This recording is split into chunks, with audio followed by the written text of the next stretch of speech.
नमस्कार प्रेक्षकांनो, तू रे माझा मितवा या मालिकेच्या आजच्या भागामध्ये आपण बघूया. इथे आता अर्णवच्या डोक्यामध्ये त्या गुंड लोकांनी जोरात फटका मारलेला असतो. तेव्हा अर्णवला चक्कर आलेली असते. ईश्वरी म्हणत असते की सर, तुम्ही ठीक आहात ना सर? तुम्ही उठा बरं, चला चला आपण निघूया. तेव्हा अर्णव म्हणतो, मी सिंदोर, इट्स ओके, मी ठीक आहे. तू नको माझी काळजी करू. मला इतकं काही झालेलं नाही आहे. चल, तू मला सरप्राईज देणार होतीस ना, चल आपण त्या ठिकाणी जाऊया. तेव्हा इथे ईश्वरी म्हणत असते, नाही नाही सर, आता आपण कुठेही जायचं नाही. मला जे तुम्हाला सरप्राईज द्यायचं आहे ते मी नंतर कधीतरी देईन. आधी आपण घरी जाऊया सर. तेव्हा अर्णव म्हणतो, हे बघ मी सिंदोर, मी एकदम ठीक आहे. तू प्लीज मला तू सरप्राईज दे. तेव्हा इथे ईश्वरी म्हणत असते, सर पण मी ठीक नाही आहे ना सर. मला तुमची अवस्था बघवत नाही आहे. आता मला इथे 1 मिनिटसुद्धा थांबायचं नाही. आपण आत्ताच्या आता निघूया. तुम्ही गाडी चालवू शकाल ना सर, की आपण कुणाला बोलवायचं? तेव्हा अर्णव म्हणतो, इट्स ओके, मी गाडी चालवेन. चल आपण निघूया. तेव्हा प्रेक्षकांनो, ईश्वरी अर्णवला घरी घेऊन येत असते. तेवढ्यातच इथे अंजली म्हणत असते, मला काय वाटतं, अर्णव ईश्वरी दोघे एकमेकांवरती खूप प्रेम करतात. पण दोघांनी आपल्या मनातली गोष्ट अजून एकमेकांना सांगितली नाही आहे. तर आपण त्यांना मदत करूया ना. तेव्हा मामा म्हणतात, नक्की काय तुझ्या मनात आहे अंजली? तेव्हा अंजली म्हणते, मला काय वाटतं, आपण ईश्वरीला जाऊन सांगूया की चिंटूचं तुझ्यावरती खूप जास्त प्रेम आहे. म्हणजे त्या दोघांची प्रेमाची गाडी तरी पुढे जाईल ना. किमान दोघांना कळेल तरी की त्यांचं एकमेकांवरती किती प्रेम आहे ते. तेव्हा इथे मामा म्हणत असतात, अगं पण अंजली, या ज्या प्रेमाच्या गोष्टी असतात ना, त्या खूपच जास्त नाजूक असतात. प्रेम हे हळूहळू 2 लोकांमधलं बहरत गेलं पाहिजे. मला असं वाटतं की आपण घाई नको करायला आणि स्वतःचं प्रेम हे स्वतःला उमगलं पाहिजे ना. त्या दोघांनी एकमेकांना सांगितलं पाहिजे की त्यांचं एकमेकांवरती किती प्रेम आहे ते. तिसऱ्या व्यक्तीने मध्ये काहीही बोललेलं मला तरी योग्य वाटत नाही. त्या दोघांना एकमेकांवरील प्रेमाची जाणीव होऊ दे. ते दोघे एकमेकांना सांगतील. त्यांना जेवढा वेळ घ्यायचा आहे तेवढा घेऊ दे. प्रेमाच्या बाबतीत इथे जास्त घाई केलेली कधीच चांगली नसते असं मला वाटतं. त्याच्यामुळे आपण त्यांना त्यांचा वेळ देऊया. आपण त्यांच्यामध्ये काहीही बोलायचं नाही. फक्त त्या दोघांना सपोर्ट करत राहायचं. तेव्हा प्रेक्षकांनो, इथे मामांनी आता अंजलीला समजावलेलं असतं की आपण नाही घाई करायची. अर्णव ईश्वरी या दोघांना त्यांच्या प्रेमाची जाणीव होईल आणि ते एकमेकांना सांगतील. तेव्हा वल्लरी म्हणत असते की हो, अगदी बरोबर बोलताय तुम्ही, मला तुमचं म्हणणं पटतंय. तेव्हा मामा म्हणतात, काय, तुला माझं म्हणणं पटतंय? तेव्हा वल्लरी म्हणते, हो, मला तुमचं म्हणणं पटतंय. तुम्ही जे काही बोलताय ते बरोबरच आहे. आपण त्यांच्या प्रेमाबद्दल घाई करायला नको. तेव्हा मामा म्हणतात, नाही, आज तुला एका दिवसामध्ये 2दा माझं म्हणणं पटतंय ना. तेव्हा मला आश्चर्य वाटतंय. तेव्हा वल्लरी म्हणते, काय हो तुमचा प्रॉब्लेम काय? म्हणजे मला पटतंय तरी प्रॉब्लेम, नाही पटत तरी प्रॉब्लेम. तुमचा काय प्रॉब्लेम काय आहे हो? तेव्हा इथे मामा म्हणत असतात, नाही गं, माझा असा प्रॉब्लेम काही नाही आहे. आज एका दिवसामध्ये 2दा तुला माझं म्हणणं पटलंय ना, त्यासाठी मला प्रॉब्लेम आहे, बाकी काही नाही. तेव्हा इथे वल्लरीला आता या गोष्टीचा राग आलेला असतो की मामांना त्या गोष्टीचं आश्चर्य वाटतंय की वल्लरीला मामांचं म्हणणं पटतंय. त्यानंतर प्रेक्षकांनो, राकेश म्हणत असतो की बरं झालं या मामाने अंजलीला गप्प केलं. नाहीतर या मूर्ख मुलीने जाऊन सांगितलंच असतं त्या दोघांना की त्यांचं एकमेकांवरती प्रेम आहे ते. तेव्हा इथे राकेश म्हणतो की चला, शेवटीला मामांनी माझ्या मनासारखं केलं. ते दोघे जण जर एकत्र आले असते ना, तर मला ते अजिबात आवडलं नसतं, असं इकडे आता राकेश म्हणत असतो. तो म्हणत असतो की इंदोरी जिलेबी फक्त माझी आहे. त्यानंतर प्रेक्षकांनो, अर्णव ईश्वरी दोघेही घरी आलेले असतात. तेव्हा ईश्वरीला आठवत असतं की कशा पद्धतीने त्या गुंड माणसांनी अर्णववरती हल्ला केला होता, त्याला मारण्याचा प्रयत्न केला होता. हे सगळं आता ईश्वरीला आठवतं आणि ईश्वरीच्या डोळ्यातून पाणी आता पुन्हा सुरूच होतं. तिला खूपच जास्त वाईट वाटलेलं असतं. ईश्वरी आता अर्णवकडे बघत असते. अर्णव म्हणत असतो, मी सिंदूर, काय झालं, तू रडतेस का? तेव्हा ईश्वरी म्हणते, सर, हे सगळं माझ्यामुळे झालं ना, माझ्यामुळे तुम्हाला लागलं. तेव्हा अर्णव म्हणतो, हे बघ मी सिंदूर, तू आधी डोळे पुस, घरामध्ये कुणाला कळता कामा नये की आपल्याबरोबर काय घडलंय ते. गुंडांनी माझ्यावरती हल्ला केला हे कुणालाही कळता कामा नये. तेव्हा ईश्वरी म्हणते, "का सर? का कुणाला कळता कामा नये? आज जे काही घडलं ते कळायला तर पाहिजेच ना?" तेव्हा अर्णव म्हणतो, "कारण त्या राजेशमुळे माझ्यावरती हल्ला राजेशच्या गुंडांनीच केलाय. मला खात्री आहे हे सगळं त्यानेच घडवून आणलं होतं. कारण तोच आपल्या दोघांना एकत्र नाही बघू शकत ना. त्यानेच हे सगळं केलंय मिसिंदोर. तुला माहिती आहे ना मागच्या वेळेला काय झालं होतं? जेव्हा त्या गुंड माणसांनी माझ्यावरती हल्ला केला होता, तेव्हा ताईने जाऊन पोलीस कंप्लेंट केली होती आणि मग त्याचा त्रास ताईलाच झाला होता. तेव्हा मला आता ताईला कुठलाही त्रास होऊ द्यायचं नाहीये. तेव्हा ताईला काही कळता कामा नये." तेव्हा ईश्वरी म्हणते, "का सर? तो राकेश नेहमी माझ्यामुळे तुम्हाला त्रास देतो, तुमच्या जीवावरती उठतो आणि आपण काहीच करायचं नाही. तो जे काही करतोय ते त्याला करू द्यायचं का?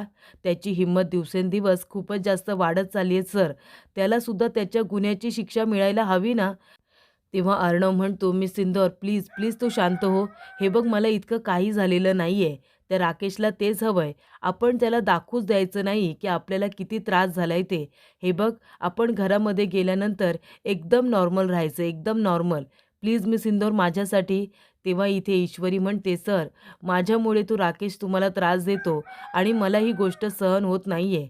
तेव्हा अर्णव म्हणतो, "प्लीज आता त्या गोष्टीचा विचार करू नकोस." त्यानंतर प्रेक्षकांनो अर्णव ईश्वरी घरामध्ये आलेले असतात. तेव्हा अंजली म्हणत असते, "अरे अर्णव, ईश्वरी तुम्ही दोघे जण आलात सुद्धा, ते सुद्धा इतक्या लवकर?" तेव्हा इथे ईश्वरी म्हणत असते, की "हो, आम्ही आलो लगेच." तेव्हा राकेश म्हणत असतो, "इतक्या लवकर तुमचं सरप्राईज देऊन झालं सुद्धा? इतक्या लवकर आलात तुम्ही?"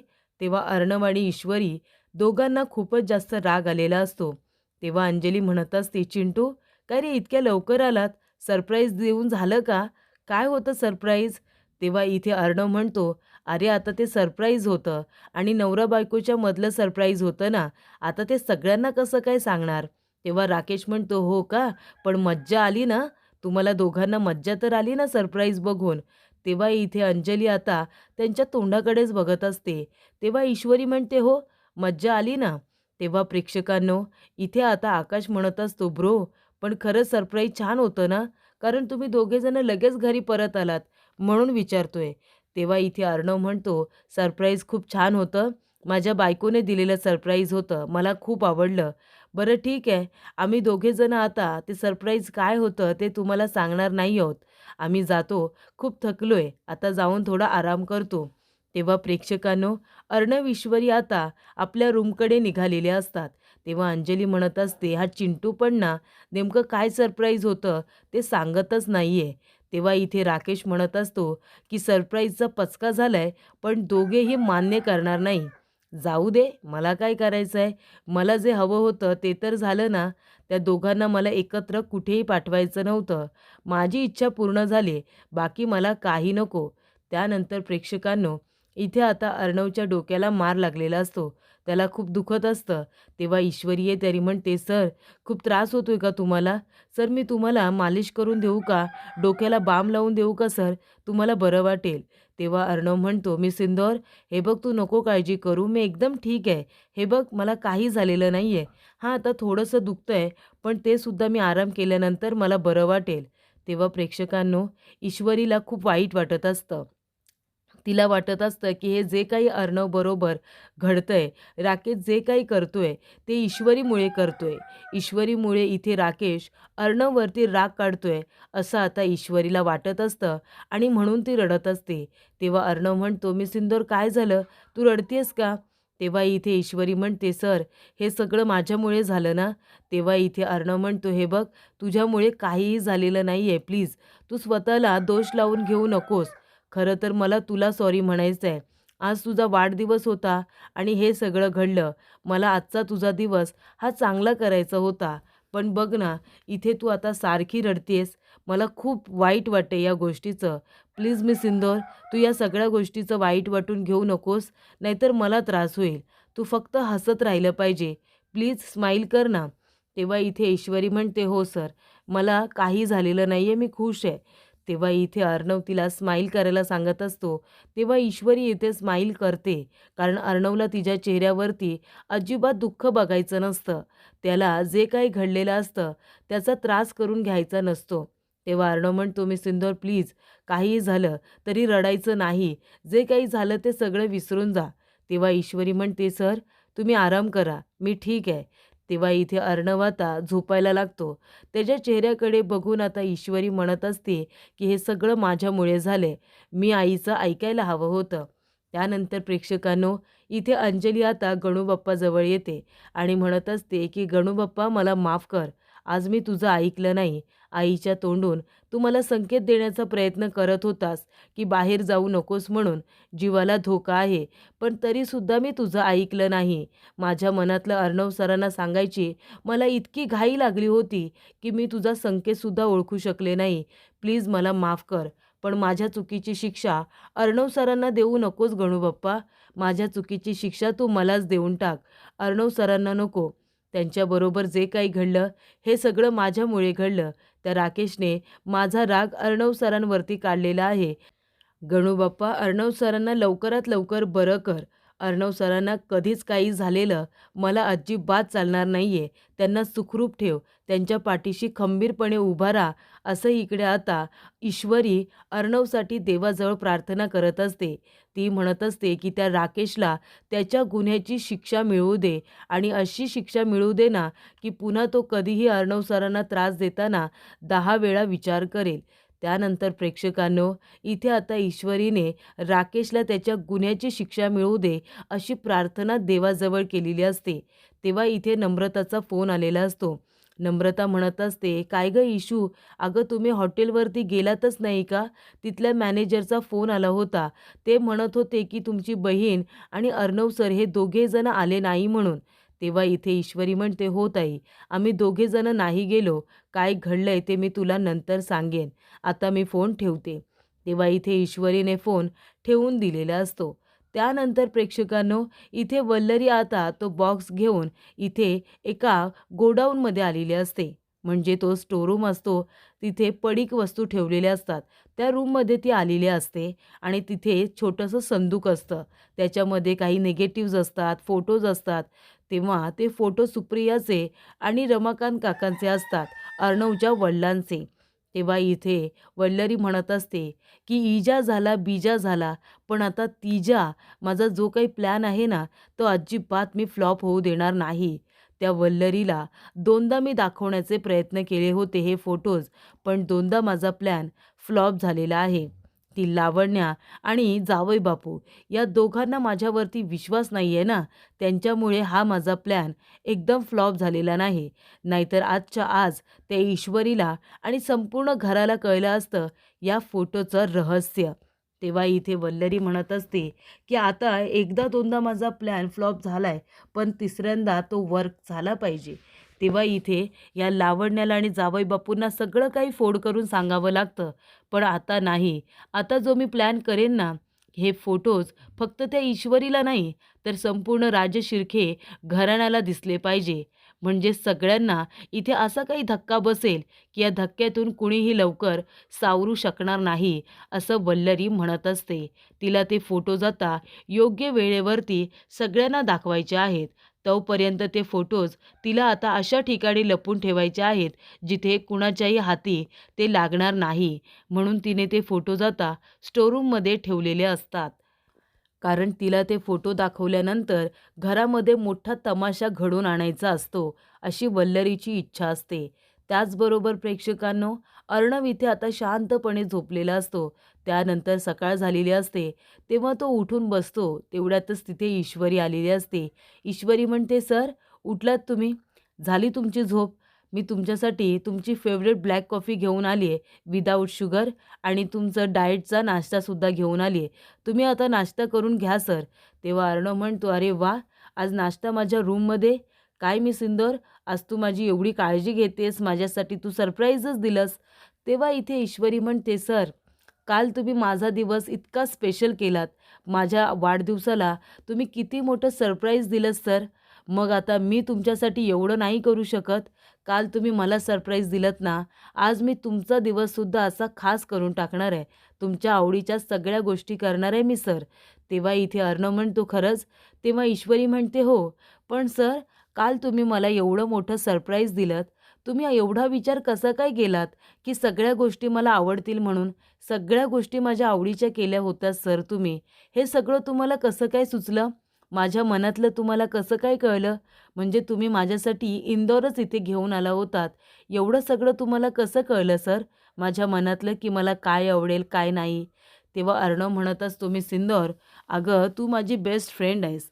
आता जेव्हा माझा आवाज बसला होता, तेव्हा काही न बोलता तुला माझ्या खाणाखुणांवरून माझ्या मनातलं सगळं काही कळत होतं ना, बरोबर की नाही? मग तू माझ्या मनातलं ओळखू शकतेस, तर ॲज अ बेस्ट फ्रेंड म्हणून मी तुझ्या मनातलं नाही ओळखू शकत का? आणि काल तुझा वाढदिवस होता. मग आता आपण एवढे दिवस एकत्र आहोत. एवढं तर मला माहितीच आहे ना, की तुला काय आवडतं, काय नाही. मग मी माझ्या बेस्ट फ्रेंडसाठी एवढं नाही करणार का? तेव्हा ईश्वरी म्हणते, फक्त बेस्ट फ्रेंड सर? तेव्हा अर्णव म्हणतो, हो.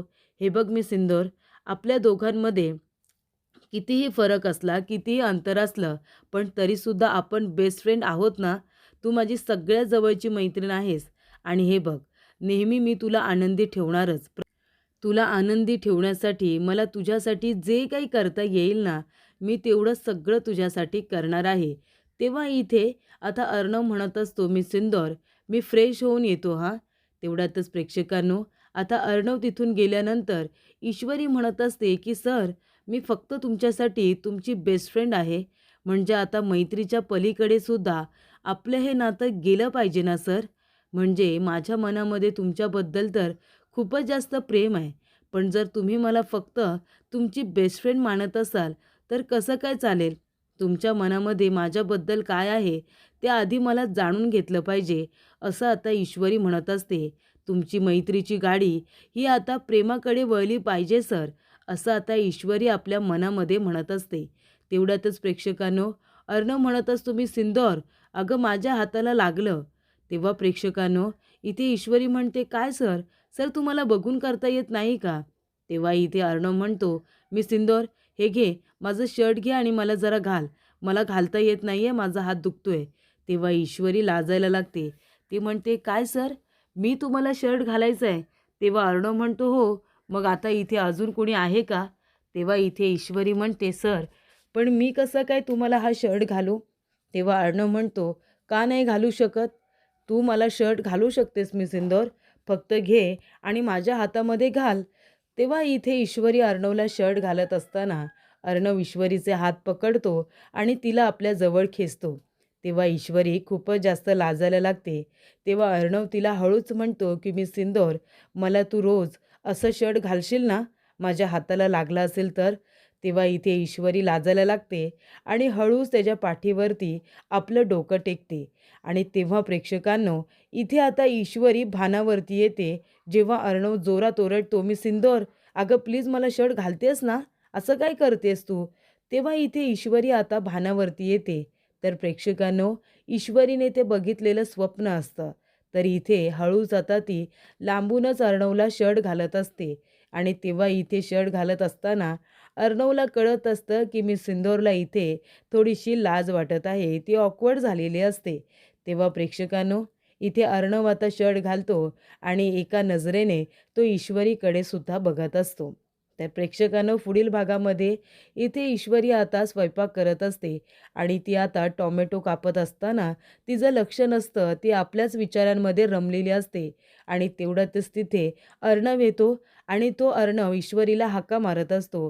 पण ईश्वरीचं लक्ष नसल्यामुळे तो तिच्या कानाजवळ जातो आणि म्हणत असतो, हॅलो मी सिंदूर. तेव्हा ईश्वरी इतकी घाबरते की तिच्या हातालाच आता कड बसतो. तेव्हा इथे अर्णव म्हणतो, एक मिनिट, आणि तो तिचं बोट आता इथे फुंकर मारत असतो. तेवढ्यातच ईश्वरी म्हणते, सर, आपण दोघेजण एकमेकांच्या जवळ येतोय असं नाही वाटत तुम्हाला? तेव्हा ईश्वरी आता अर्णवला असं बोलल्यानंतर अर्णव तिच्याकडे बघतच राहतो. तर इथे मामा अर्णवला सांगत असतात, तू जेव्हा ईश्वरीच्या आईवडिलांच्या ॲनिव्हर्सरीसाठी तिच्या घरी गेला होतास ना, तेव्हा इथे राकेशने आपल्या अंजलीजवळ गोड गोड बोलून तिच्याकडून ₹5,00,000 काढले होते. तर प्रेक्षकांनो, इथे आता राकेशला अजून पैशांची गरज असते. तो म्हणत असतो की हा दादा खूपच जास्त डेंजर निघाला, म्हणजे त्याला अजून पैसे हवे आहेत, नाहीतर तो घरी येईल. तो घरी यायच्या आधी माझ्या मूर्ख बायकोकडून मला अजून पैसे काढावे लागतील आणि त्याला लवकरात लवकर द्यावे लागतील.